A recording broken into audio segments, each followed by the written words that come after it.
మీరు భూమి మీదకి ఎందుకు పంపబడ్డారు? దేవునిని మహిమపరచడానికి.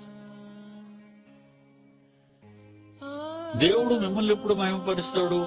మీరు దేవుడు మహిమపరిచిన తర్వాత ఈ గుడారం వదిలేయాలి, మీరు ధరించుకున్న శరీరాలు వదిలేయాలి, వదిలేసి వెళ్ళిపోతారు.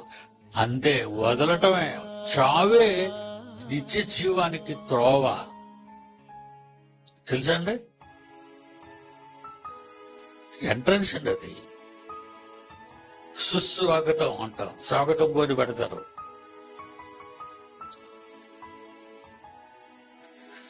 మీరు పరలోకానికి వెళ్ళటానికి అంతకంటే గొప్పగా ఉంటది మీ ఊరేగింపు. దేవుడు చేసేది అది, నీవు చేసేది చాలా చిన్నది.